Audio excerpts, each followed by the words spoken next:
십자가에 달릴 때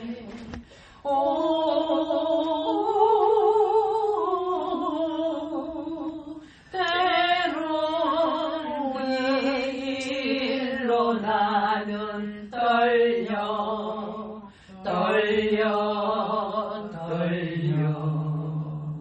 거기 너 있었는가 그대에 거기 너 있었는가 그대에 주님 그 나무 위에 달릴 때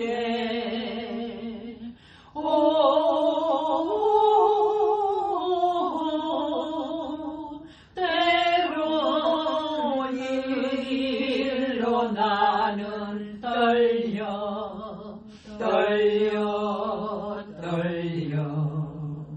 거기 너 있었는가 그때에 거기 너 있었는가 그때에 해가 그 밝은 빛을 잃을 때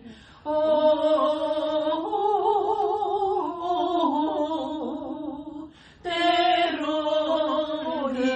일로 나는 떨려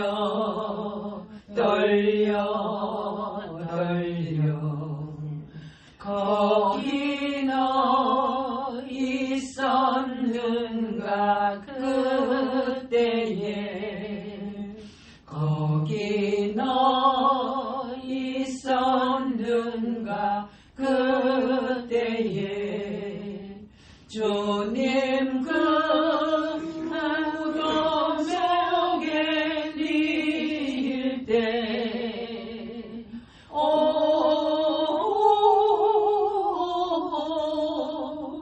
때로 일로 나는 떨려 거기 너 있었는가 그때에 거기 너 있었는가 그때에 주님 그 무덤에서 나올 때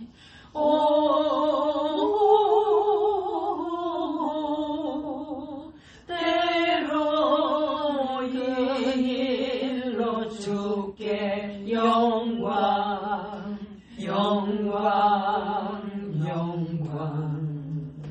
거기 너 있었는가 그때에 오늘 요한복음 6장을 보겠습니다.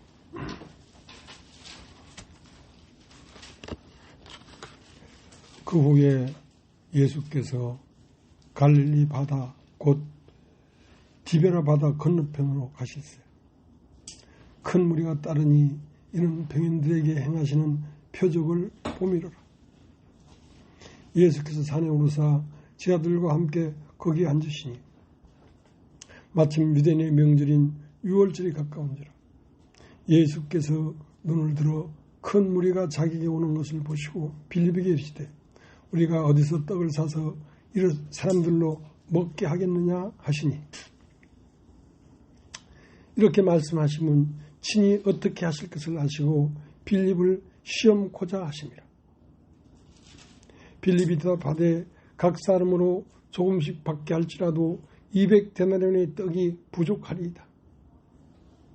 제중 하나 곧 시몬 베드로의 형제 안드레가 예수께 여짜오되 여기 한 아이가 있어 보리떡 5개와 물고기 2마리를 가졌나이다. 그러나 이것이 이 많은 사람에게 얼마나 되겠습니까? 예수께서 가라사대 이 사람들로 앉게 하신대 그곳에 잔디가 많은지라 사람들이 앉으니 수혜가 5천쯤 되더라. 예수께서 떡을 가져 축사하신 후에 앉은 자들에게 나눠주시고 고기도 그렇게 저희 원대로 주시다. 저희가 배부른 후에 예수께서 제 아들에게 이르시되 남은 조각을 거두고 버리는 것이 없게 하라 하시므로 이에 거두니 보리떡 5개로 먹고 남은 조각이 12바구니에 찼더라. 그 사람들이 예수의 행하신 이 표적을 보고 말하되 이는 참으로 세상에 오실 그 선지자라 하더라. 그러므로 예수께서 저희가 와서 자기를 억지로 잡아 임금 삼으려는 줄을 아시고 다시 혼자 산으로 떠나가시니라.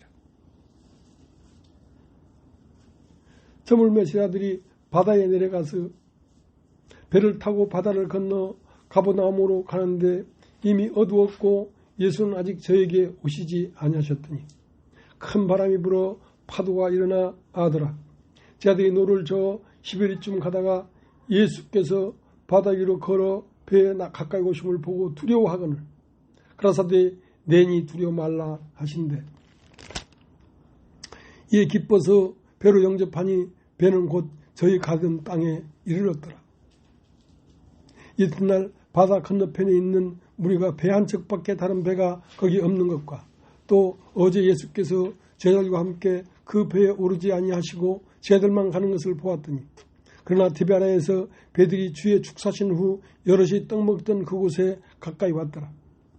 무리가 거기 예수도 없으시고 제자들도 없음을 보고 곧 배들을 타고 예수를 찾으러 가버나움으로 가서 바다 건너편에서 만나 라비여 어느 때 여기 오셨나이까 하니 예수께서 대답하여 가라사대 내가 진실로 진실로 너희에게 이르노니 너희가 나를 찾는 것은 표적을 본 까닭이 아니오 떡을 먹고 배부른 까닭이로다. 썩는 양식을 위하여 일하지 말고 영식하도록 있는 양식을 위하여 하라. 이 양식은 인자가 너에게 주리니 인자는 아버지 하나님의 인치신 자니라. 저희가 묻되 우리가 어떻게 해야 하나님의 일을 하오리까? 예수께서 대답하여 가라사대 하나님이 보내신 자를 믿는 것이 하나님의 일이니라 하시니라. 저희가 묻되 그러면 우리를 보고 당신을 믿게 행하시는 표적이 무엇이니까? 하시는 일이 무엇이니까? 기록된 바 하늘에서 저에게 떡을 줘 먹게 하였다 한것 같이 우리 주상들은 광야에서 만나를 먹었나이다. 예수께서 이르시되 내가 진실로 진실로 너희로니 하늘에서 내린 떡은 모세가 준 것이 아니라 오직 내 아버지가 하늘에서 내린 참떡을 너희에게 주시나니 하나님의 떡은 하늘에서 내려 세상에게 생명을 주는 것이니라. 저희가 가로되 주여 이 떡을 항상 우리에게 주소서. 예수께서 가라사대 내가 곧 생명의 떡이니 내게 오는 자는 결코 줄이지 아니할 터요 나를 믿는 자는 영원히 목마르지 아니하리라. 그러나 내가 너희들을 이르기를 너희는 나를 보고도 믿지 아니하는도도 하였느니라. 아버지께서 내게 주시는 자는 다 내게로 올 것이요 내게 오는 자는 내가 결코 내어쫓지 아니하리라. 내가 하늘로서 내려온 것은 내 뜻을 행하려 함이 아니요 나를 보내신 이의 뜻을 행하려 함이니라. 나를 보내신 이의 뜻은 내게 주신 자 중에 내가 하나도 잃어버리지 아니하고 마지막 날에 다시 살리는 이것이니라. 내 아버지의 뜻은 아들을 보고 믿는 자마다 영생을 얻는 이것이니 마지막 날에 내가 이를 다시 살리라 하시니라. 자기가 하늘로서 내려온 떡이라 하심으로 유대인들이 예수께 대하여 수군거려 가로되 이는 요셉의 아들 예수가 아니냐. 그 보물을 우리가 아는데 제가 지금 어찌하여 하늘로서 내려왔다느냐. 예수께서 대답하여 가라사대 너희는 서로 수군거리지 말라. 나를 보내신 아버지께서 이끌지 않으면 아무도 내게 올 수 없으니 오는 그를 내가 마지막 날에 다시 살리리라. 선지자의 글에 저희가 다 하나님의 가르침을 받으리라 기록되었은지 아버지께 듣고 배운 사람마다 내게 오느니라. 이는 아버지를 본 자가 있다는 것이 아니라 오직 하나님에게서 온 자만 아버지를 보았느니라. 진실로 진실로 너희로니 믿는 자는 영생을 가졌나니 내가 곧 생명이 떡이로다. 너희 조상들은 광야에서 만나를 먹었어도 죽었거니와 이는 하늘에서 내려온 떡이니 사람으로 하여금 먹고 죽지 아니하게 하는 것이니라. 나는 하늘로서 내려온 산떡이니 사람이 이 떡을 먹으면 영생하리라. 나의 줄 떡은 곧 세상의 생명을 위한 내 살이로라 하시니라. 이러므로 유대인들이 서로 다투어 가라되 이 사람이 어찌 능히 제 살을 우리에게 주어 먹게 하겠느냐. 예수께서 이르시되 내가 진실로 진실로 너희로니 인자의 살을 먹지 아니하고 인자의 피를 마시지 아니하면 너희 속에 생명이 없느니라. 내 살을 먹고 내 피를 마시는 자는 영생을 가졌고 마지막 날에 내가 그를 다시 살리리니 내 살은 참된 양식이요 내 피는 참된 음료로다. 내 살을 먹고 내 피를 마시는 자는 내 안에 거하고 나도 그 안에 거하나니 살아계신 아버지께서 나를 보내시기에 심해 내가 아버지를 인하여 사는 것 같이 나를 먹는 그 사람도 나로 인하여 살리라. 이것은 하늘에서 내온 떡이니 조상들이 먹고도 죽은 것과 같지 아니하여 이 떡을 먹는 자는 영원히 살리라.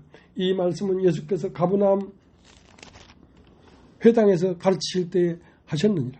지하 중 여럿이 듣고 말하되 이 말씀은 어렵도다. 누가 들을 수 있느냐 한데 예수께서 스스로 제 아들이 이 말씀에 대하여 수군거린 줄을 아시고 가라사대 이 말이 너에게 걸림이 되느냐. 그러면 너희가 인자 이전 있던 곳으로 올라가는 것을 볼 것 같으면 어찌하려느냐.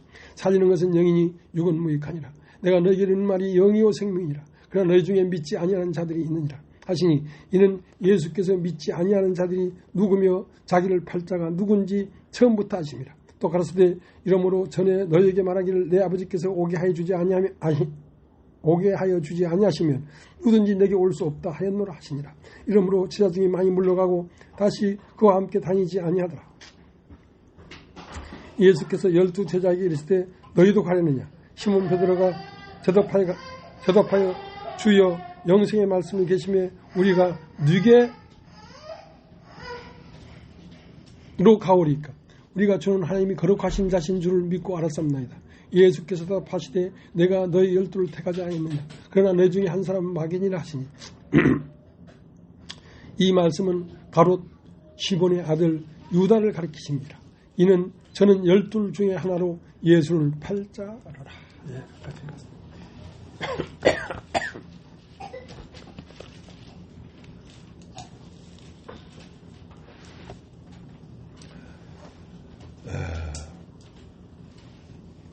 말씀이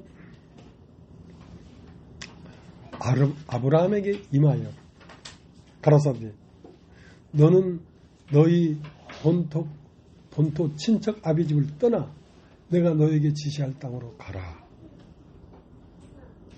그러면 아브라함이 75세에 하나님의 말씀을 만났는데 너는 너의 본토 친척 아비집을 떠나 내가 너에게 지시할 땅으로 가라 그랬는데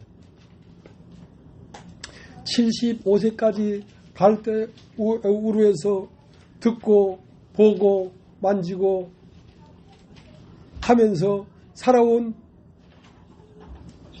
인생의 뿌리가 참 깊고 넓게 뿌리를 내리고 있단 말이죠. 그럼 어떻게 세상의 육신에 나에게 내린 이 깊은 강한 뿌리를 통째로 뽑아서 그 자리에 내가 너에게 지시할 땅으로 가라는 그 지시할 땅은 가나안 땅인데 가나안 땅은 곧 누굴 말하냐면 예수 그리스도의 영과 말씀이란 말이에요. 그 예수 그리스도의 존재를 어떻게 그 사람 마음 중심에 심겠냐는 거지. 그러니까 그걸 심는 것도 쉽지 않은 일이지만 75세까지 갈대 우르에 살면서 내린 뿌리를 통째로 뽑아내는 건 정말 어려운 일입니다.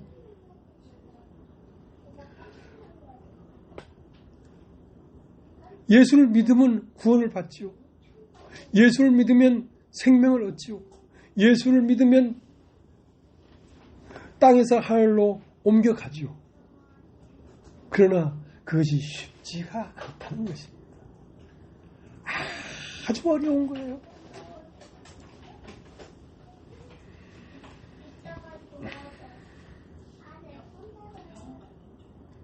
원래 아브라함의 아버지 이름은 데라입니다. 데라. 여러분 따라해보죠. 데라. 데라.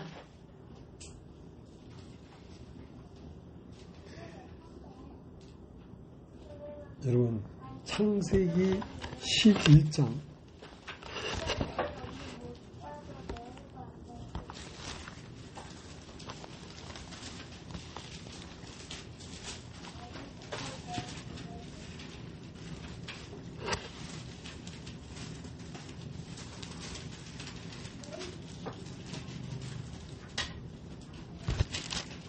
11장 1절 온 땅에 구음이 하나요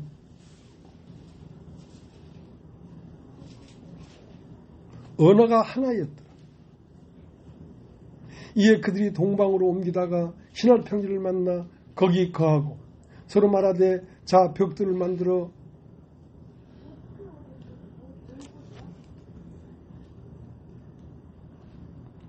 견고히 굽자 하고 이에 벽돌로 돌을 대신하여 역청으로 진흙을 대신하여 하고 말하되 자 성과 대를 쌓아 대 꼭대기를 하늘에 닿게 하여 우리의 이름을 내고 온 지면에 흩어짐을 면하자 하였더니 자 이때 당시에 이 상황은 오늘날 우리들이 살고 있는 상황과 같은 것입니다. 온 땅에 구음이 하나요. 말이 다 통한단 말이에요. 육신에 속한 사람들끼리의 세계에서는. 그리고 그들의 목적은 뭐냐면 바벨탑을 쌓아서 우리의 이름을 하늘에까지 닿도록 하자. 그러니까 모든 사회의 통념이 우리의 이름을 하늘에 닿기까지 하자 하고 전부 다 자기를 높이는 그 일률적인 사회의 흐름이란 말이에요. 거기에서 너는 본토 친척 아비집을 떠나 모든 인류의 구음이 하나고 원함이 하나고 가는 방향이 하나인데 그 방향에서 돌이켜서 너는 본토 친척 아비집을 떠나 온 땅의 구음이 하나요. 그들의 소망은 자기 이름을 하늘까지 닿는 글로 가는 것이 다 그 길을 가고 있는데 거기를 떠나라는 거지. 본토 친척 아비집을 떠나라는 거지. 본토 친척 아비집을 떠나 내가 너에게 지시할 땅으로 가라.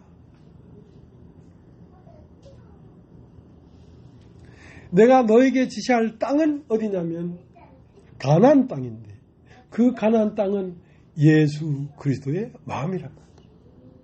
그러니까 모든 인간은 자기를 세우고 자기가 높아지기 위하여 한 방향으로 다 몇십억 기구가 그렇게 달려가는데 거기를 떠나 자기를 죽기까지 버리고 하나님을 기쁘게 하는 우리 주 예수 그리스도의 마음의 땅을 네 마음에 심으라는 거예요. 너는 본토 친척 아비집을 떠나 이 마음을 품으라. 곧 예수 그리스도의 마음이다.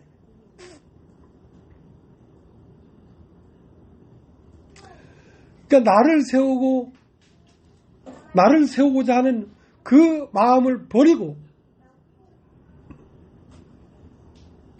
하나님의 말씀을 쫓아 마침내 자기를 십자가에 내어주고 못 박히고 죽는 그 길을 가라는 거지. 누가 그 길을 갈 수 있겠습니까? 그것은 예수가 아니면 못 가는 길입니다. 이건 다 했죠. 예수. 근데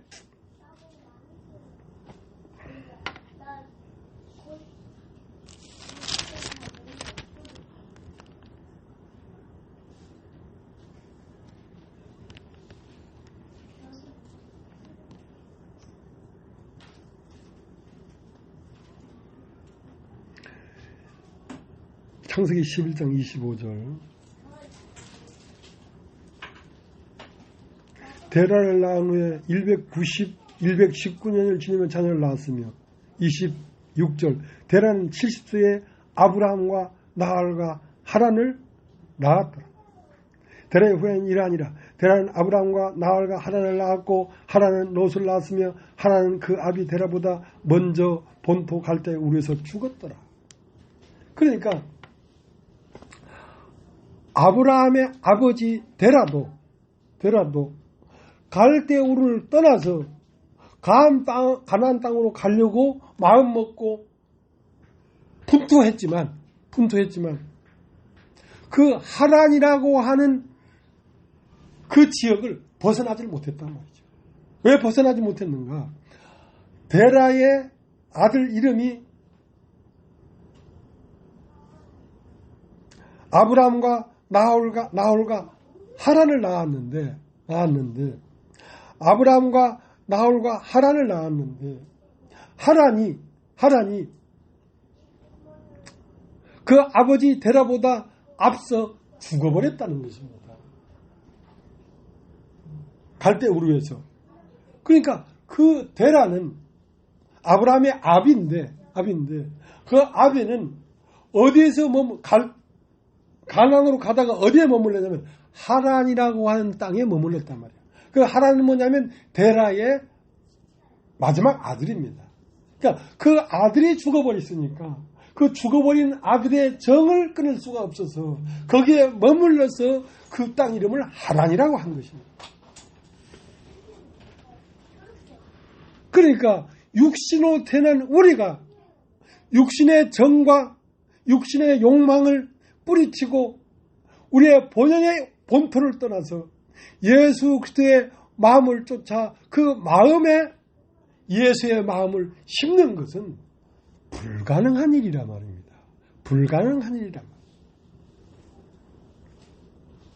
그런데 하란에 머물고 있었는데 그 하란에서 누가 죽었냐면 아브라함의 아비 데라가 죽어버렸어요. 그러니까 그 육신의 뿌리가 잘려버린 것이죠. 이건 정말로 은혜입니다. 우리가 우리 스스로 우리 육신 나라고 하는 존재의 뿌리를 우리 스스로 자를 수가 없습니다. 근데 큰 은혜를 입어서 하란에 머물던 데라가 죽어버렸으니까 이제 아브라함은 데라가 죽은 후에 하란을 떠나 말씀을 쫓아가기 시작했단 말입니다. 우리의 삶에 큰 어떤 절망이 와야 돼요. 우리의 삶에 어떤 큰 목적이 무너진 적이 있어야 돼요. 그때에 뭐가 임하냐면 말씀이 임하는 것입니다. 아브라함은 말씀을 쫓아갔고, 그러니까 말씀은 아무에게 임하는 게 아닙니다. 그 아버지 데라가 하란에서 죽은 사람만 하나님의 말씀이 임하는 것입니다. 하나님의 말씀이 임하니까 하나님의 말씀이 아브라함의 마음에 뿌리를 내리니까 아브라함은 그때부터 말씀을 쫓아가기 시작했단 말이에요. 말씀을. 여러분 한번 따라해 보십시오. 말씀이 누구냐면 예수입니다.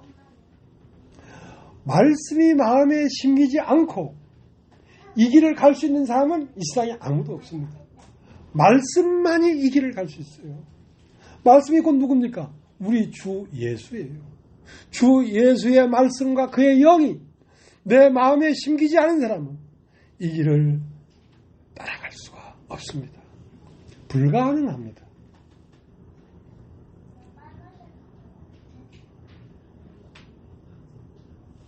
그러니까 하나님의 말씀을 마음에 심겨진 사람만 그 말씀을 따라가는 것입니다. 그 말씀이 마음에 심겨지지 아니하면 누구도 말씀을 쫓아갈 수가 없습니다. 말씀을 쫓아가는 길은 가나안 땅으로 가는 길입니다. 가나안 땅으로 가는 길은 온 땅에 구음이 하나요 우리의 이름을 하늘에까지 높이자 하는 그 흐름에서 돌이켜서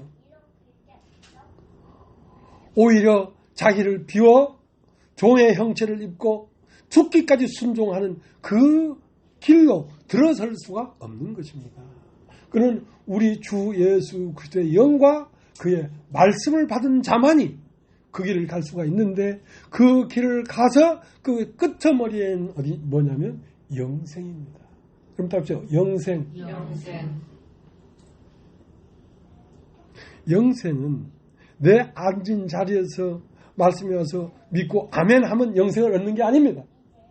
영생은 말씀이 오면 내 앉은 자리에서 일어나 걸어가서 가나안 땅에서 영생을 얻는 것입니다.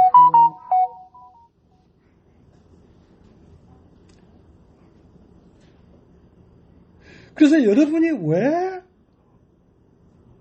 대단한 복이 있는 사람들이냐면 이 말씀을 따라 여기까지 왔다는 거예요. 왔다는 거예요. 이 말씀을 따라 오는 게 쉽지가 않았습니다. 끊임없이 자기를 십자가에 내주지 않냐면 이 말씀이 마음의 뿌리를 내릴 수가 없기 때문에. 그러니까 그리스도와 함께 죽었으면 그와 함께 살 것이다. 그리스도와 함께 죽지 않았으면 그와 함께 사는 방법이 없습니다. 근데 이런 말씀을 달게 받아들인다는 자체가 참 희귀한 일입니다. 그냥 복음을 받아들이는데 복음은 예수 그리스도 자신입니다. 복음은 우리가 우리 앉은 자리에서 조금도 움직이지 않았는데 예수께서 2000년 전에 십자가에서 우리의 현재, 미래, 과거의 모든 죄를 지었기 때문에 우리는 죄가 없게 됐다 하고 이걸 앉은 자리에서 믿기 때문에 영생을 얻는 게 아니라니까. 이 말씀이 임하면 이 말씀을 따라 갖고 아브라함은 갈대우로 하란에서 말씀이 임하니까 말씀을 쫓아 어디까지 갔냐면 가나안 땅까지 갔는데 이스라엘 백성은 애굽에서 나오는 방법은 딱 하나. 6월절 어린 양이 죽어야 됩니다. 6월절이 없으면은 애굽에서 나올 수가 없어요. 6월절이라는 것은 나를 위하여 십자가에 못 박힌 예수를 발견하는 것입니다. 아, 예수가 나를 위해 죽었구나. 그걸 반면 발견하는 동시에 그 운명이 나의 운명이라는 것을 받아들여야 됩니다. 영접해야 된단 말이에요. 믿는 자, 곧 그 이름을 영접하는 자. 예수의 운명인 사람이 운명이구나. 나도 사람, 예수도 사람인데 사람의 운명이라는 건 한 번 죽는 것은 사람의 정한 것이요 그 후에는 심판이 있으리니 사람은 육신으로 살다 죽으면 끝나는 게 아니라 육신으로 살다가 죽으면 심판이 있는 거구나. 이걸 발견하고 자기 자리에서 일어나 예수를 따라 걸어가야 되는 것입니다. 좁은 문만 발견해야 되는 것이 아니라 좁은 길을 가야 되는 것입니다. 문은 들어가는 것이고 길은 걸어가는 것입니다.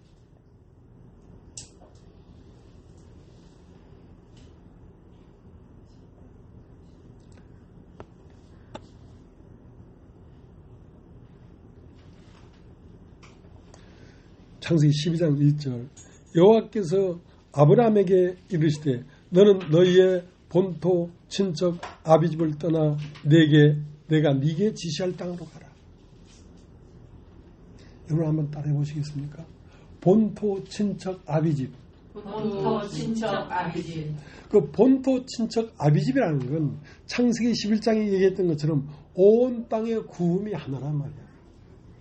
온 지구상에 있는 이 인생들의 원하는 바는 자기를 세우는 일입니다.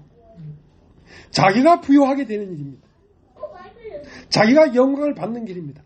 다 그 길을 가는데 그 본토 친척 아비를 떠나. 네가 참으로 영생을 얻고자 하느냐? 근데 영생을 얻는 것보다 본토 친척 아비집에서 자기 이름을 세우고 자기 이름을 하늘의 꼭대기까지 높아지는 것을 더 원했기 때문에 예수를 만나고 쫓아오다가 다 가버렸습니다. 다 가버리니까 예수님이 오늘 읽은 본문에 너희도 가려느냐? 너희도 가려느냐? 베드로가 이르되 영생의 말씀이 여기 계시는데 우리가 어디로 가오리까? 우리가 누게 가오리까? 자, 그것이 말씀을 대하는 진실한 사람의 자세입니다. 영생의 말씀이 여기 있는데 내가 누게로 가오리까? 인간에게 영생보다 더 귀한 것은 없습니다. 아무리 이름이 높아도 아무리 많은 걸 가지고 아무리 영광을 받은 사람일지라도 잠시 잠깐 보면 한 번 죽는 것은 정한 것입니다.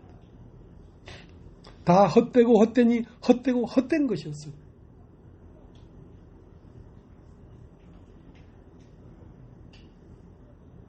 그래서 인간의 궁극적인 마지막 소망은 영생을 찾아서 가는 길입니다.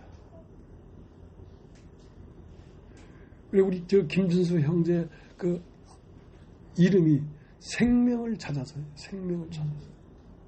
그러니까 저 형제가 생명을 찾아서 길을 떠났는데 사도행전 8장 26절서부터 이디오피아에 내시가 있었는데 그 내시는 이디오피아의 국왕 간다게의 모든 국군을 맡은 재무부 장관이었어요. 재무부 장관이었지만 그 내시는 내시였단 말이에요. 자기 속에 생명이 없었어요. 씨가 없었어요. 그래서 생명의 씨는 어디 가서 받을까 하고 그 생명의 씨를 받기 위해서 이디오피아에서 몇 개 국경을 넘어서 예루살렘까지 왔단 말이에요. 와서 많은 사람을 만나봤지만 생명을 찾는 길을 가르쳐주는 사람이 없어. 그래서 돌아가는데 누굴 만나냐면 빌립을 만난 것입니다. 빌립을 만난 것입니다. 그는 성경을 봤지만 이사야 53장을 읽고 있었어요. 그는 마른 땅에서 나온 줄기 같고 고운 모양도 없고 풍채도 없음즉 사람들에게 실어버린 바 되었고 이렇게 말하는 이가 누구를 가리키는 거냐. 그러니까 그 글에서 시작해서 다 훌륭하고 자기 이름을 내고 하늘의 꼭대기까지 높아지려고 하는 이 세상에서 마른 땅에서 나온 줄기 같고 고운 모양도 없고 사람들에게 실어버린 바 된 그 예수가 바로 생명의 근원이라는 사실을 가르쳐 준 거예요. 그러니까 거기에서 이디오피아 내시가 내가 세례를 받으면 무슨 거리낌이 있겠느냐. 거기서 세례를 받고 예수 그리스도의 길을 자기의 운명으로 받아들인 것입니다. 자, 그렇게 해서 생명을 얻게 된 거예요. 그러니까 김준수 형제의 의문을 뭐였냐면 영생을 얻는 게 이게 간단한 게 아닐 텐데 교회 가면 예수만 믿으면 영생을 얻는다 이거야. 예수가 네 과거, 현재, 미래지를 다 가져갔다 이거야. 그러니까 너는 죄 없는 의인이다 이거야. 자, 그 말은 너무나 좋긴 한데 자기 심중에 받아들여지지가 않는 거야. 뭐 이렇게 쉽다고? 이게 아닐 텐데 하는 그런 마음이 있었다는 것입니다. 그래 가다가 이 말씀을 만난 거예요. 이 말씀을 만난 거예요.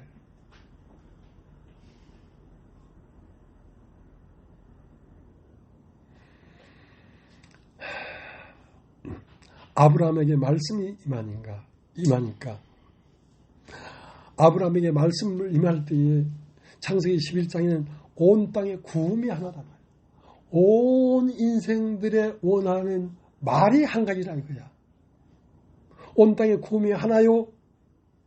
그들의 욕망은 우리의 이름을 하늘의 꼭대기까지 올라가자 하는 그러한 흐름 안에서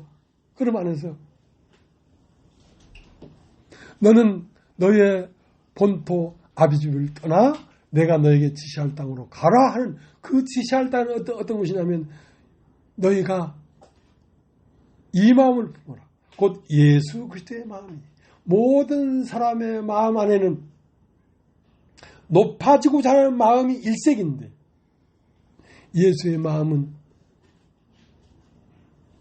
자기를 버려 죽기까지 말씀을 쫓아가리다 하는 그 예수의 마음이란 말이에요.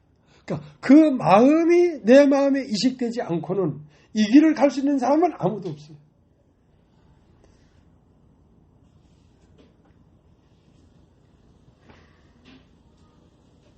근데 아들은, 자식은 스스로 나오는 게 아닙니다. 어머니가 있어야 자식을 낳지요. 어머니 힘에 의해서 자식이 몸 밖으로 밀려 나오는 것입니다. 어머니 힘에 의해서. 그 어머니가 뭐냐면 교회예요. 여러분 다 입죠. 교회. 교회의 어떤 힘에 의해서 내가 밀려 이 사망의 몸에서 생명의 몸으로 옮겨가는 것이지, 자기 스스로 어머니의 사망의 몸에서 스스로 나와서 영생의 몸으로 옮겨갈 수가 없습니다. 그러니까 어머니는 위대한 것이죠. 교회는 위대한 것입니다. 교회는 아들을 낳을 수 있는 힘을 가지고 있어요. 이건 개인의 힘으로는 불가능한데,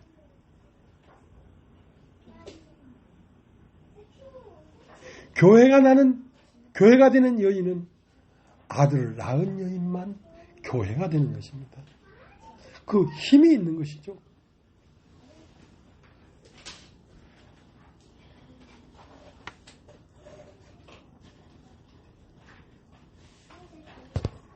자, 창세기 12장 1절. 여호와께서 아브라함에게 이르시되 너는 너의 본토 친척 아비집을 떠나 내가 네게 지시할 땅으로 가라. 내가 너로 큰 민족을 이루고 내게 복을 주어 내 이름을 창대케 하리니 너는 복의 근원이 될지라. 너를 축복한 자에게는 내가 복을 내리고 너를 저주한 자에게는 내가 저주하니 이 땅의 모든 족속이 너를 인하여 복을 얻을 것이니라. 이에 아브라함이 여호와의 말씀을 쫓아갔고 롯도 그와 함께 갔으며 아브라함이 하란을 떠날 때 그 나이 79세였더라. 하란은 바벨로니아, 갈대아 우르와 가나안 사이 중간 지점에 있는 곳입니다. 그러니까 인간의 노력이나 힘으로는 하란을 떠날 수가 없어요. 아브라함의 아버지 데라도 갈대아 우르를 떠나고 싶었어요.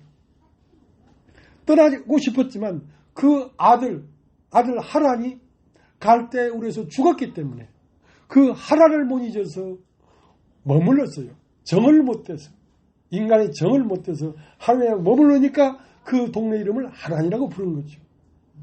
근데 그 하란에서 데라가 죽어버렸단 말이에요. 데라가 죽어버렸기 때문에 아브라함이 본토 친척 아비집을 떠나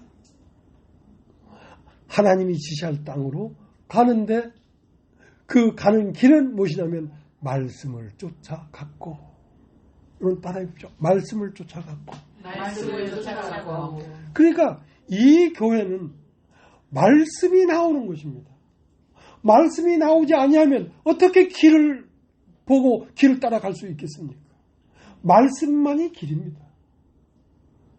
내가 길이요 진리요 생명이니, 그 길은, 진리는, 생명은 어디에 있냐면 말씀 안에 있습니다.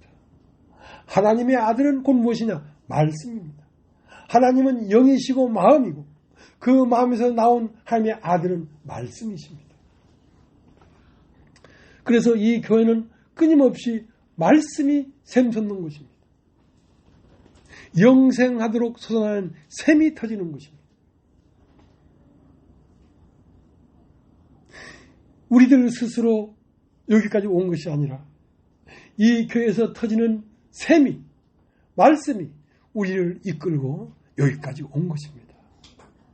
그러니까 자랑할 데가 없는 것이죠. 누가 우리를 여기까지 이끌었습니까? 말씀께서 우리를 여기까지 이끌었습니다. 진홍기 목사가 천만의 말씀. 진홍기 목사가 이 복음을 전할 때만 해도 진홍기 목사는 아브라함이었습니다. 아브라함. 그러니까 아브라함이라는 이름이 아브라함이 될 때는 그 길을 가는 동안에 아브라함이 된 것입니다. 나도 이 교회를 만나서 교회에서 터지는 이 말씀을 내가 먹지 않았다면 이런 마음을 가질 수가 없었을 것입니다. 내가 어떻게 내 스스로 세상을 버리고 나를 십자가에 내주고 그리스도의 마음으로 이 길을 걸을 수 있었겠습니까? 그건 내가 그런 게 아니라 교회 안에 전해지는 말씀을 내 입에서 전했지만 내가 그 말씀을 먹었기 때문에 내가 여기까지 오게 된 것입니다. 나는 내가 전하는 말씀을 내 앞에 앉은 이 사람들이 들으라고 전하기도 하지만 사실은 내가 먹기 위하여 전하는 것입니다. 내가 이 말씀을 내가 먹습니다.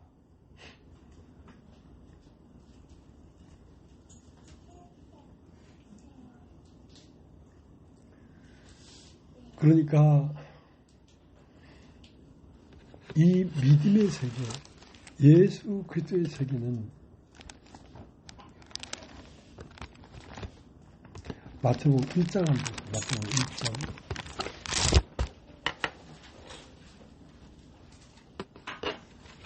1장 1절 아브라함과 다윗의 자손 예수 그리스도의 세계라. 아브라함은 믿음의 조상입니다. 믿음의 시작이란 말이에요. 믿음의 시작은 하나님의 말씀이 임하는 것이었습니다. 우리의 믿음의 시작은 우리의 마음에 하나님의 말씀이 들렸다는 것입니다. 그게 조상이에요. 그게 시작이에요. 아브라함과 다윗의 자손. 그러니까 아브라함에 임하신 말씀은 뭐가 됐냐면 다윗의 자손이 됐는데 다윗은 왕입니다. 왕. 이 세상을 이길 수 있는 힘을 가지게 됐단 말이에요. 무엇이? 말씀이 자라서 다윗이 된 것입니다. 왕이 된 것입니다. 그런데 아브라함과 다윗의 자손 예수 그리스도의 세계라. 결국 그 왕은 뭐가 되냐면 메시아가 되는 것입니다. 아브라함과 다윗의 자손 예수 그리스도의 세계.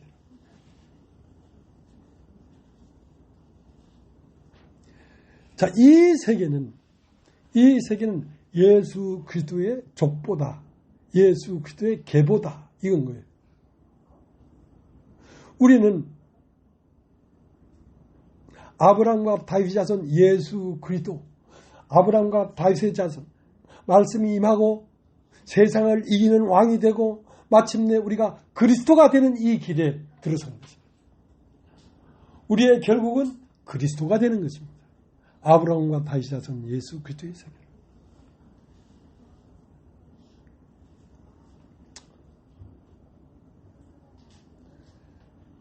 여러분, 예수님이 말씀을 전할 때도 수많은 사람이 예수님에게 몰려들었습니다. 몰려들었다가 다 가버렸어요. 그러니까 베드로에게 너희도 가려느냐? 그러니까 베드로가 하는 말이 영생의 말씀에 계시온데 우리가 네게로 가버릴까? 베드로는 무엇을 봤냐면 예수 안에서 영생하도록 이끌어가는 말씀이 있다는 걸 알았어요. 여러분, 이 교회 안에 봐야 될 건 뭐냐? 아, 여기에 말씀이 터쳐 나오는구나. 여기에 말씀이 있구나. 그 말씀 세계를 봐야 여러분은 본토, 친척, 아비집을 떠나 내가 너에게 지시할 땅에까지 갈 수가 있는 것입니다. 예수 그리스도의 마음과 한 마음이 되기까지 우리는 걸어갈 수가 있는 것입니다.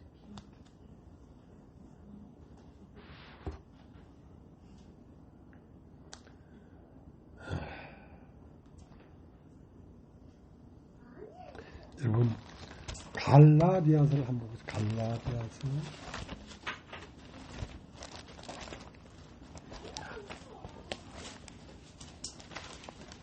2장 20절.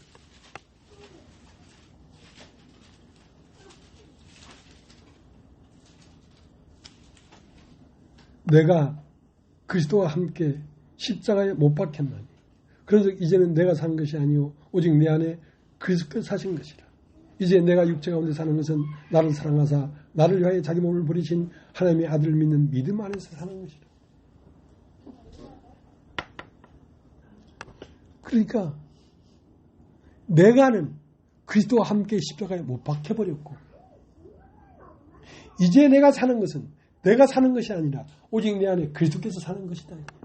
그러니까 지금까지는 무엇이 살았냐면 우리가 이 세상에서 들은 육신의 말이 내 마음의 중심에 생명이 돼서 살았단 말이에요.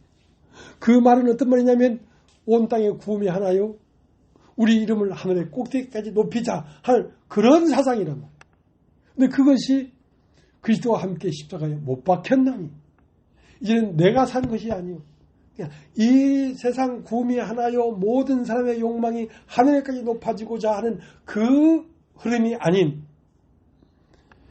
내가 그리스도와 함께 십자가에 못 박혔나니 이제는 내가 산 것이 아니요 내 안에 오직 그리스도께서 사신 것이라는 그 그리스도라는 말은 뭔 말이냐면 세상의 말이 사는 것이 아니라 하나님의 말씀이 살고 있다 이 말이에요.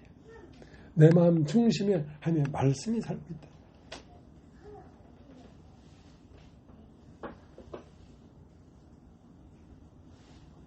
그러니까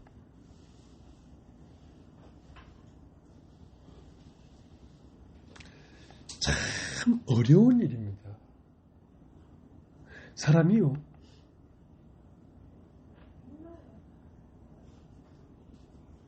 뭐 좀 무거운 짐을 지어도 이거 못하겠다고 탁 주저앉는데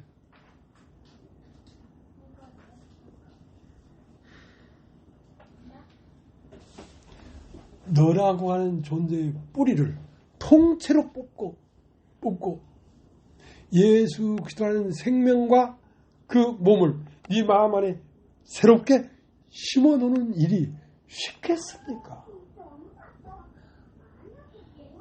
그건 거듭나는 일입니다. 육신으로는 죽고 영으로는 다시 사는 일입니다. 그것이 쉬운 일이겠습니까? 말로는 쉽지만 실제로 여러분의 삶에서 여러분 자신을 뽑아내버리고 여러분 자신이 살던 그 구멍에 예수 그리스도의 존재를 심는 일이 쉽겠냔 말이에요.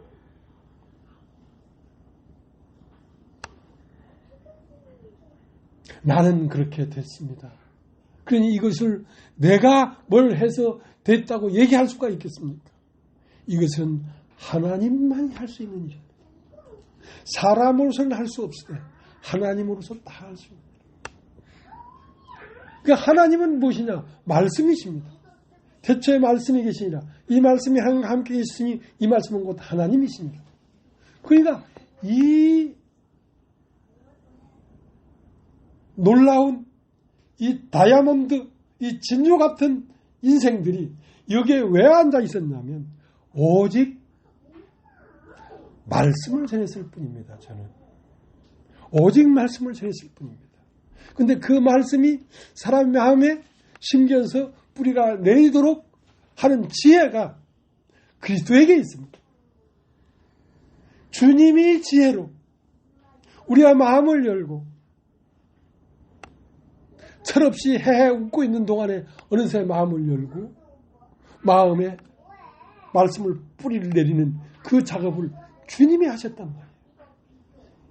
여러분도 알지 못하는 사이.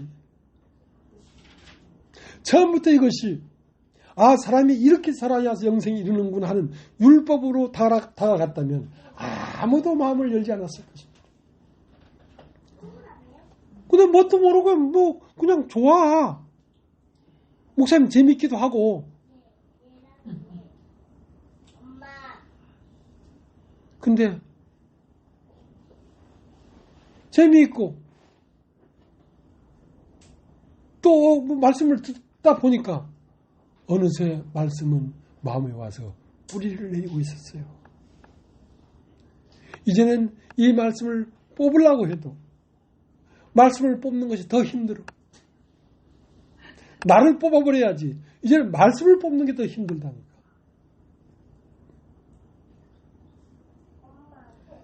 참 놀라운 일이 이 교회 안에서 이루어진 것입니다.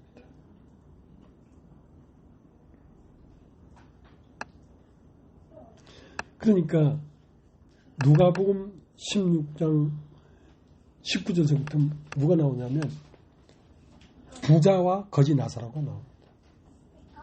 부자는 돈이 많고 권세가 있고 명예가 있으니 날마다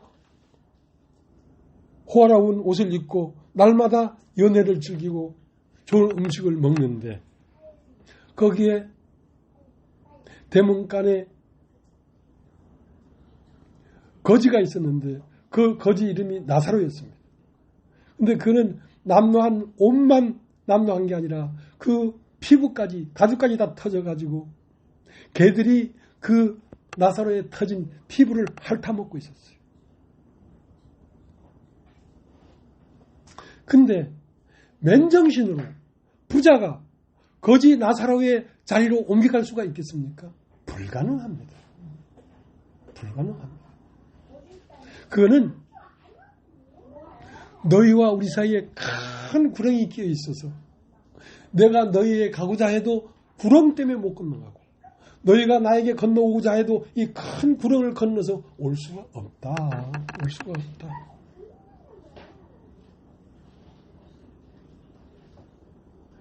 그건 무엇을 봐야지 건너올 수 있냐면 사람이 죽고 다시 나야지 건너올 수가 있습니다.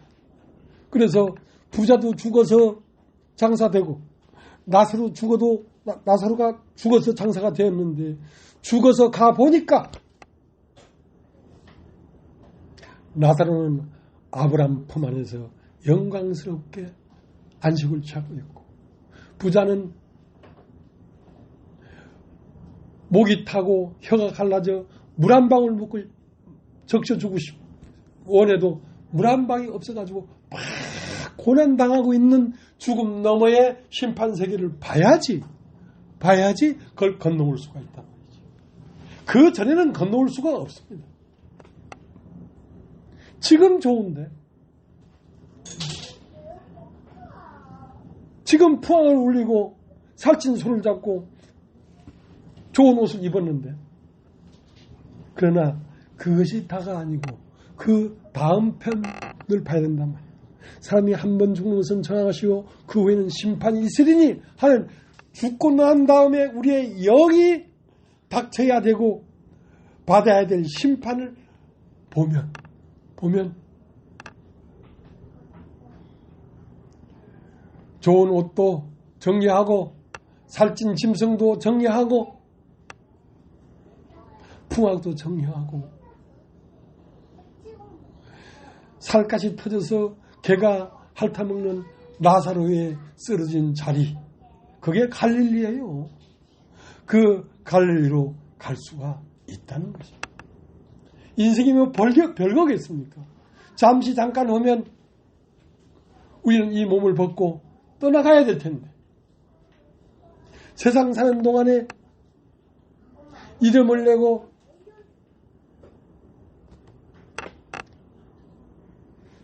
부유한 게 다겠습니까?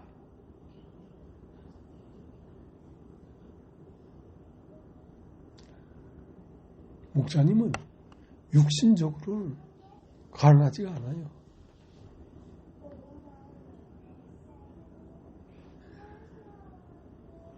모르겠어요. 모르긴 하지만 100억 단위에 넘는 재산을 갖고 있어요.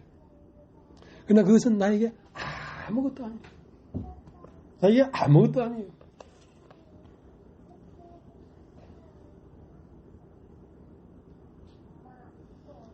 모든 사람의 섬기는 하나님은 돈입니다. 다 돈을 섬기는 그게 구원이 하나란 말이에요. 돈을 섬기는 가운데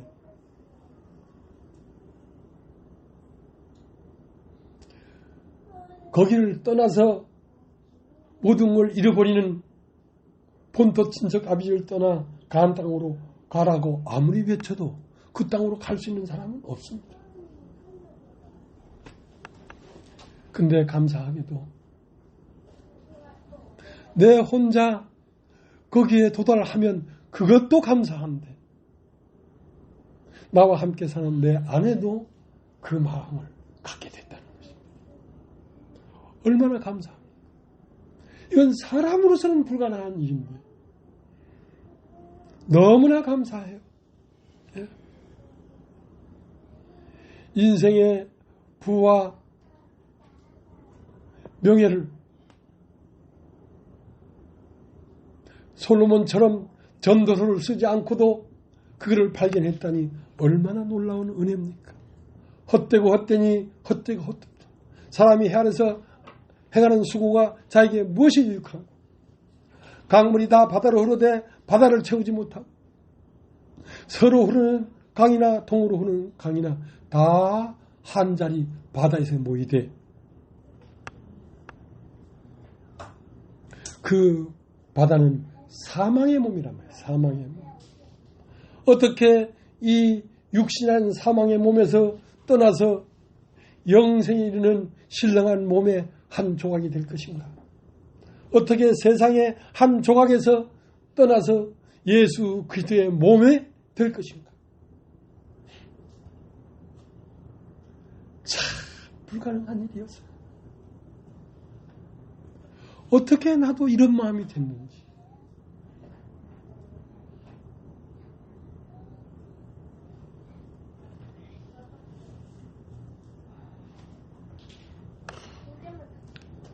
여러분 오늘 읽은 본문 요한복음 6장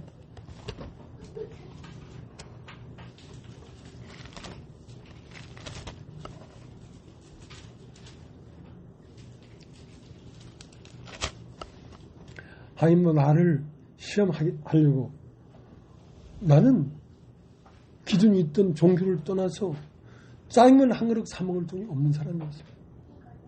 근데 하나님이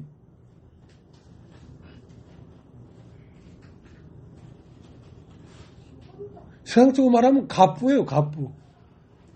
갑부를 만들었어. 근데 그 갑부가 나에게 아무것도 아니야. 내 아내에게도 그래요. 나랑 같이 사는 김경곤 형제에게도 그래요. 같은 마음이 된 거죠. 기적이죠. 기적.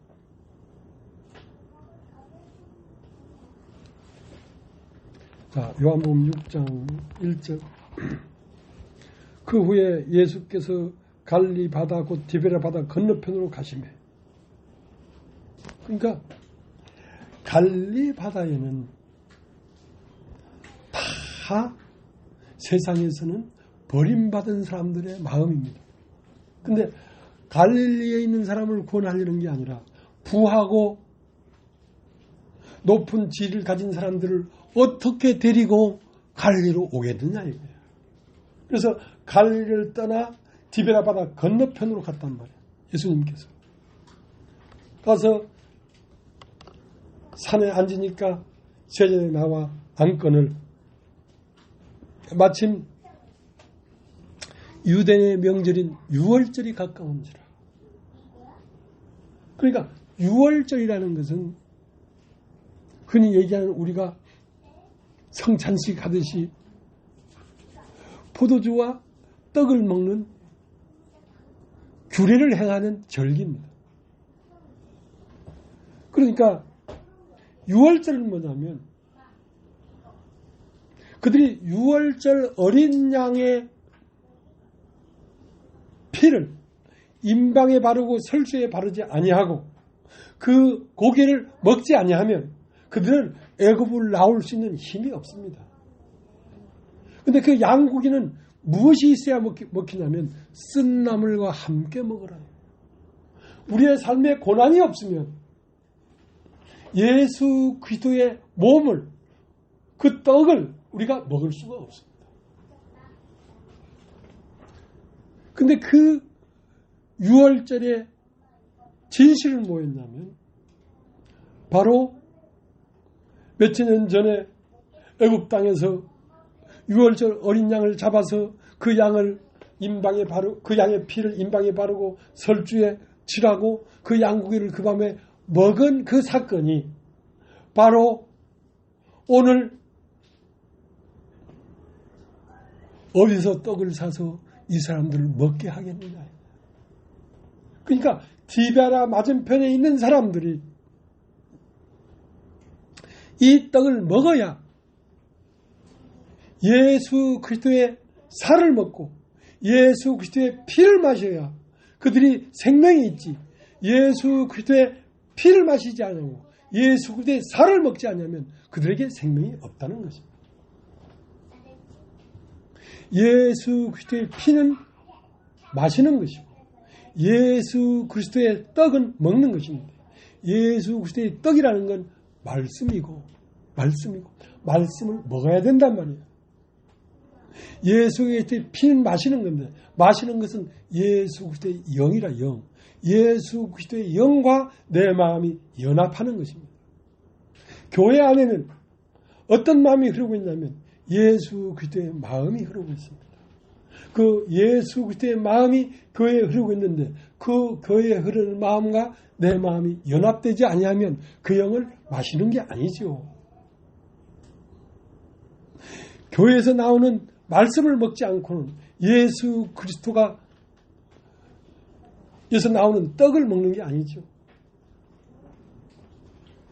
내 살을 먹지 않냐고 내 피를 마시지 않냐면 너희 안에 생명이 없고 내 살을 먹고 내 피를 마시는 자만이 그 안에 생명이 있다. 생명은 이렇게 귀한 것입니다. 무엇과 생명을 나눌 수 있겠습니까? 여러분의 육신의 생명도 돈과 바꿀 수 있겠습니까? 명예와 바꿀 수 있습니까? 생명이 죽어버리면 다 헛건데. 근데 여기서 말하는 생명은 영원한 생명을 얘기하는 것입니다. 영원한 생명에 빗대니까 세상의 모든 것은 헛되고 헛되니 헛되고 헛되더라. 해 아래서 하는 수고가 자기의 무엇이 유익하고. 여러분 안에 생명이 피어나기 위해서는 여러분의 이름이나 여러분의 원함이나 무엇이 중요하겠습니까? 그걸 다 버려서라도 이 떡을 먹어야 하는 것입니다. 이 피를 마셔야 하는 것입니다.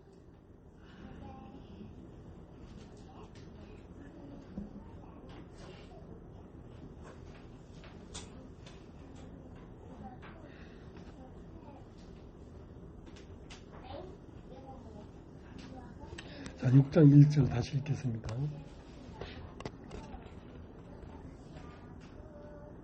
그 후에 예수께서 갈리 바다 곧 디베라 바다 건너편으로 가시며 큰 무리가 따르니 이는 병인들에게 행하시는 표적을 봅니다.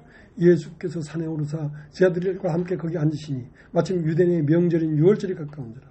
예수께서 눈을 들어 큰 무리가 자기에 오는 것을 보시고 빌립에게 이르시되 우리가 어디서 떡을 사서 이 사람들로 먹게 하겠느냐 하시니 이렇게 말씀하시면 친히 어떻게 하실 것을 아시고 빌립을 시험코자 하십니다.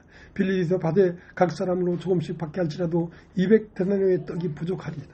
제자 중 하나 곧 시몬 베드로의 형제 안드레가 예수께 여짜오되 여기 하나이가 있어 보리떡 5개와 물고기 2마리를 가졌나이다. 그러나 그것이 이 많은 사람에게 얼마나 되겠사옵나이까. 예수께서 가라사대 사람들로 앉게 하라시는데 그곳에 잔디가 많은지라 사람들이 앉으니 수요가 5초쯤 됐더라. 예수께서 떡을 가지고 축사하신 후에 앉으사 제자들에게 나눠주시고 고기도 그렇게 저에게 원대로 주시다. 저희가 배부른 후에 예수께서 제자들에게 이르시되 남은 조각을 거두고 버리는 것이 없게 하라. 그러니까 갈리 바다 맞은편에 있는 사람들이 그 유대인들이죠. 그 유대인 명절인 유월절이 딱 마침 가까워지는 거라. 그러면 유월절이 되면 떡을 먹어야 되잖아. 그러면 이 사람들에게 어디서 떡을 사서 먹게 하겠느냐. 이렇게 말하면 빌립을 시험코자 함이라 이거예요. 자, 빌립 너는 나를 제대로 보고 있느냐 이거예요.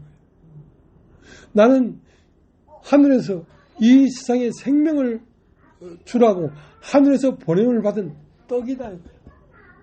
너는 광야에서 모세로 말미암아 하늘에서 내리는 만나를 먹고도 죽었거니와 하나님이 내리는 만나는 진짜 만나의 실체는 누구냐면 바로 내가 생명의 떡이로다. 내 살을 먹지 않냐고 내 피를 마시지 않냐면 그 속에 생명이 없다 하고 당신 자신의 실체를 말해주는 거죠. 나를 알고 있느냐?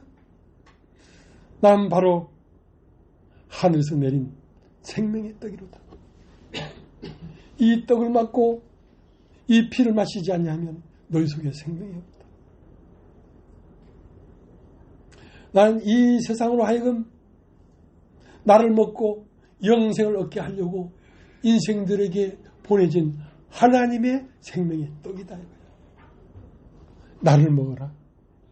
나를 먹어라. 나를 먹으라는 것은 나에게 나오는 말씀을 받아들이라. 말씀을 받아들이는 것이 먹는 것입니다. 교회 안에 흐르는 영과 마음을 같이 하는 것이 마시는 것입니다. 그렇기 때문에 혼인이 되려고 하면 요한복음 2장에 갈릴리가나에 혼인이 있어 예수도 계시고 예수의 어머니도 거기 계신지라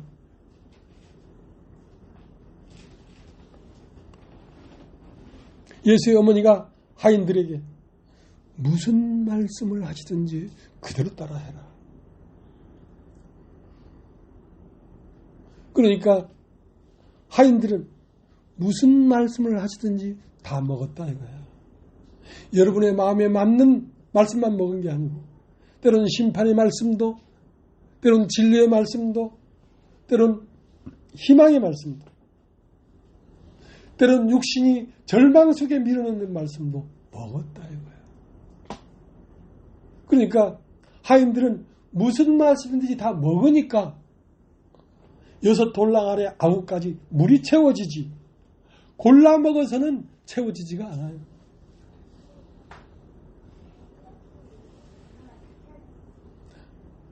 육신을 버리는 말씀도 먹어야 되고 영을 살리는 말씀도 먹어야 되고 그걸 다 먹으니까 물이 9가지 차더라. 9가지 차니까 말씀이 육신이 되었지. 그 물이 포도주가 되었지.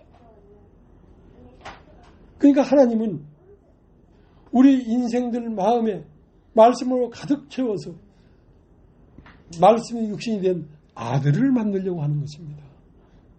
영원한 아들을 만들려고 하는 것입니다.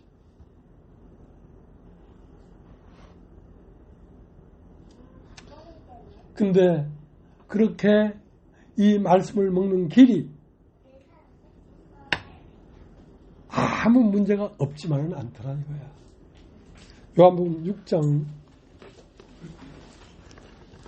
16절 저물매 제 아들이 바다에 내려가서 배를 타고 바다를 건너 가버나움으로 가는데 이미 어두웠고 예수는 아직 저에게 오시지 아니하셨더니 큰 바람이 불어 파도가 일어나더라. 제 아들이 노를 저어 11쯤 가다가 예수께서 바다 위로 걸어 배에 가까이 오심을 보고 두려워하거나. 그러니까 이들이 다시 가버나움에서 갈릴리로 돌아가는 길에는 폭풍이 일더라 이거예요. 바람이 불고 파도가 치더라 이거예요. 자, 우리로서는 이길 수 없는 큰 환난과 풍파와 근심과 걱정이 일어나더라 이거예요. 거기에 누가 와야 돼? 우리의 주님이신 우리 배의 사공이신 주님이 오셔야지 그게 해결되지. 그런데 주님이 오시는 길이 우리가 생각했던 그런 방법으로 오는 게 아니라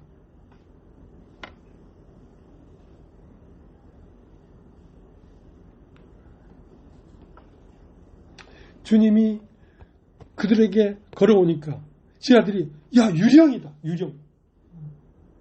그러니까 하나님이 우리에게 오시는 길은 우리가 생각하는 것처럼 온화하고 인자하고 영생을 주는 그리스도로 보이는 게 아니라 사탄이다 사탄.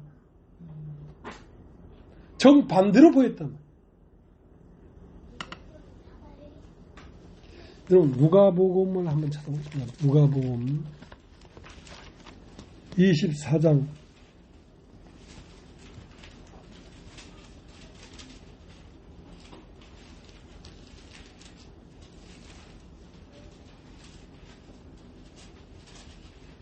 '그 전에 마태복음 14장 한번 보겠습니다. 마태복음 14장.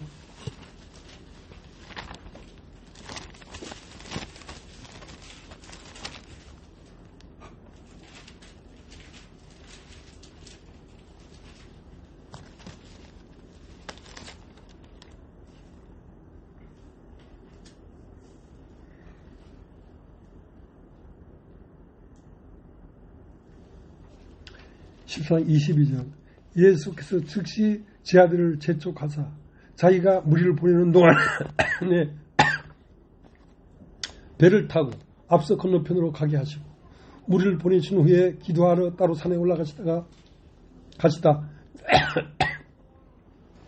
저물매 거기 혼자 계시더니 배가 이미 육지에서 수리나 떠나서 바람이 거슬림으로 물길을 인하여 고난을 당하더라.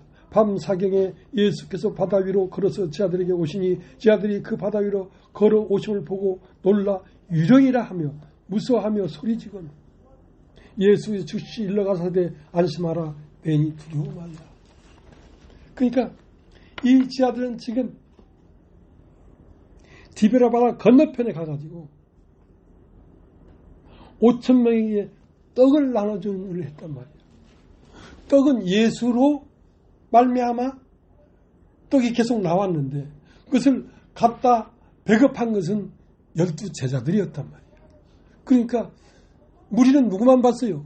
쟤들만 봤지요. 베드로 사도가 우리에게 떡을 줬다. 물고기를 줬다. 야고보 사도가 우리에게 떡을 줬다. 물고기를 줬다. 하고 그들은 그 5,000명에게 영광을 받고 마음이 높아져 있단 말입니다. 지금. 그렇기 때문에 건너편으로 건너가서 주님이 나타나려고 하면 그들은 다시 그렇게 높아졌던 자기 자신의 세계가 찢어지고 밝혀져야 주님이 나타날 수가 있지. 그러니까 돌아가는 길에 파도가 치고 바람이 불고 죽게 됐다. 아, 죽게 되었군. 그러면서 능력이 나에게 없고 예수께서 오시지 아니하면 나에게는 능력이 없는 것이구나. 예수께서 보리떡 5개와 물고기 2마리를 축사하시고 떼어주니까 5,000명을 먹인 것이지 내가 갖다 줬기 때문에 그 사람들이 먹은 게 아니었구나 하고 자기를 다시 비웠단 말이에요. 그 일을 너무나 세밀하게 주님은 하시는 것입니다.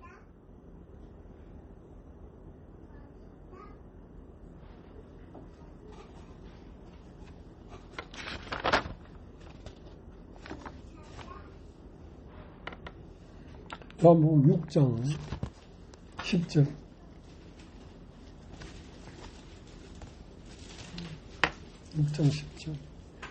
예수께서 가라사대 이 사람들로 앉게 하라신데 그곳에 잔디가 많은지라 사람들이 앉으니 수요가 5,000점 됐더라.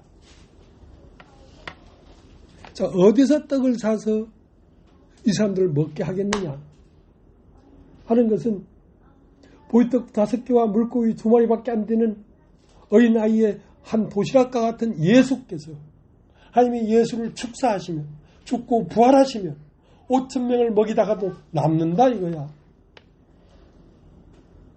그러니까 그렇게 하나님이 축사하신 떡을 나눠주려고 하는데 이걸 먹으려면 사람들을 잔디에 앉게 하라. 여러분 한번 따라해 보십시오. 앉게 하라. 사람이 앉는다는 것은 자기 활동이 끝났다는 것입니다. 자기의 오름이 끝났다는 것입니다. 38년 된 병자처럼 베트사다의 연못가에 들어갈 수 있는 능력이 끝났다는 것입니다. 자, 그렇게 된 사람에게 떡이 먹어지는 것입니다. 내가 조금이라도 내 활동할 수 있는 근원이 남아있다면 말씀은 먹어지지가 않습니다. 하나님이 떼주는 떡은 그렇게 자기 활동이 끝난 사람에게 앉게 하라 하고 앉은 자들에게 떡을 나눠 주었다는 것입니다. 그러니까 예수께서 이 시대에 기독교인들에게 왜 상관이 없냐면 다 살아서 걸어 댕기니까 어떻게 예수라는 떡을 줄 수가 있겠습니까? 줄 수가 없어요.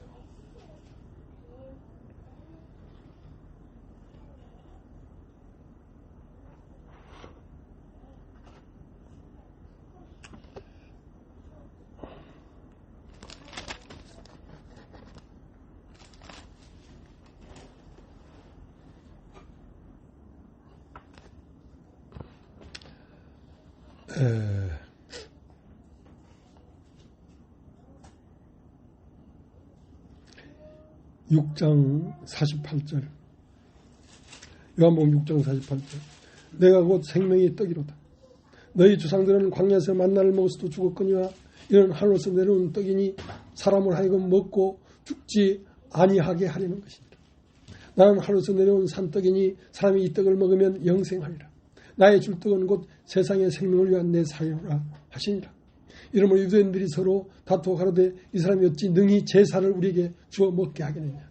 예수께서 이르시되 내가 진실로 진실로 너희로니 인자의 살을 먹지 아니하고 인자의 피를 마시지 아니하면 너희 속에 생명이 없고 생명이 없느니라. 내 살을 먹고 내 피를 마시는 자는 영생을 가졌고 마지막 날에 내가 그를 다시 살리리니 내 살은 참된 양식이요 내 피는 참된 음료로라. 내 살을 먹고 내 피를 마시는 자는 내 안에 거하고 나도 그 안에 거하나니 살아계신 하나님께서 나를 보내시며 내가 아버지 이로 인하여 사는 것 같이 나로 먹는 사람 그 사람도 나를 인하여 살리라. 이것은 하늘로서 내려온 떡이니 수상들이 먹고도 죽은 것과 같지 아니하여 이 떡을 먹는 자는 영원히 살리라.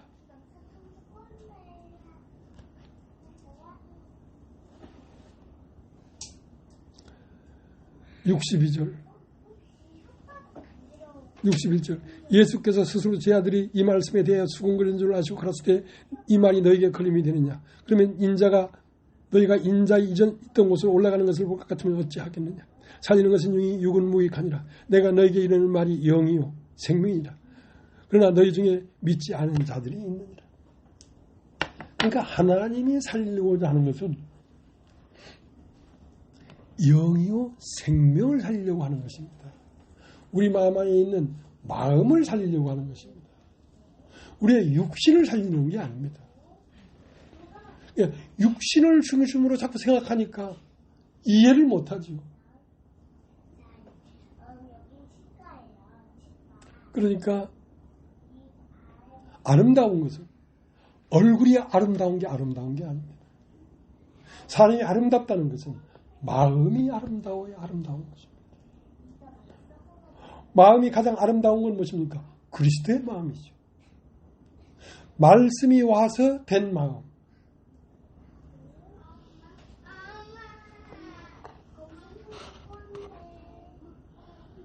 너희도 가려느냐? 영생의 말씀이 여기 계시오매 우리가 누구로 가오리까?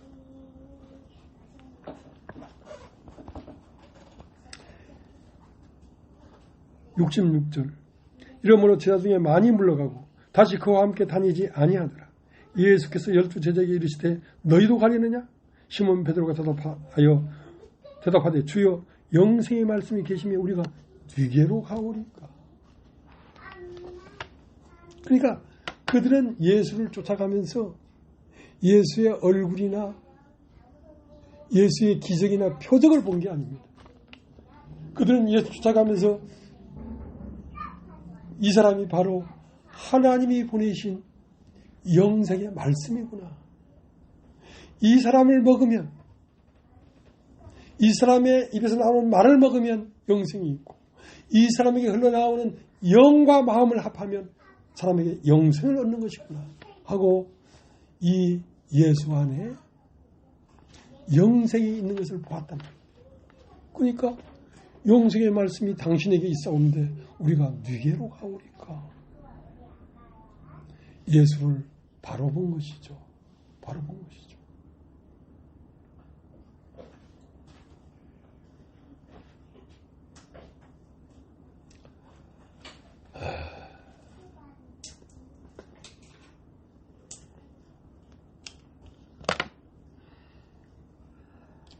여기까지 말씀을 전하고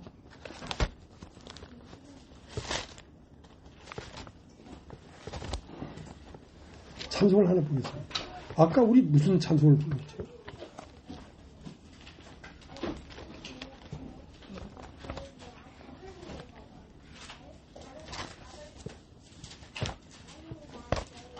만경창파 그 뭐 몇 장입니까? 345장이요. 345장. 캄캄한 밤 사나운 바람 불 때 만경창파 망망한 바다에 외로운 배 한 척이 떠나가니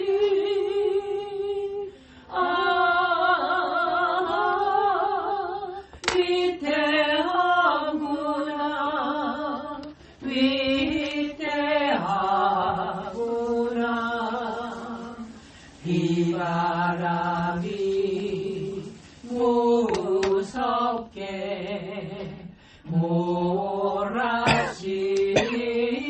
몰아치고 그 성남물 큰 파도 일대에 저 배 싸고 어쩔 줄 몰라니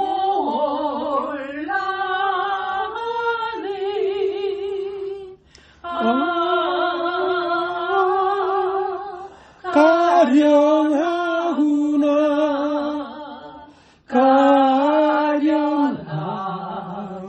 가련하구나 절망 중에 그 사고 떨면서도 한 줄기에 밝은 빛 보고서 배 안에도 하나님 계시 믿고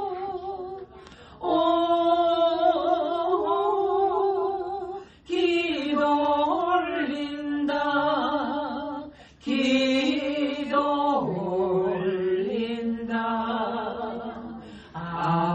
아버지여 이제인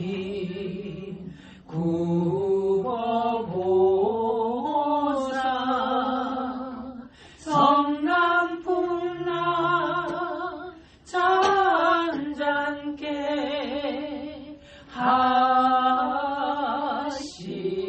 하시고 이 불쌍한 인생을 살리소서.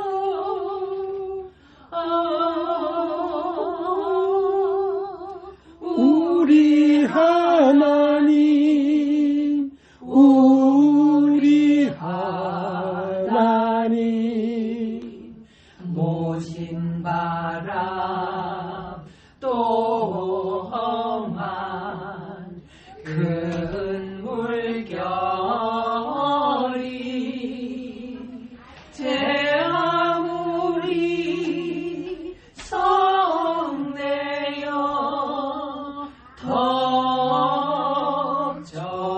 덮쳐도 권능에서 그노를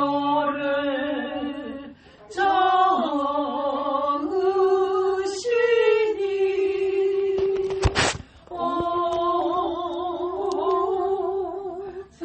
잔잔한 바다 잔잔한 바다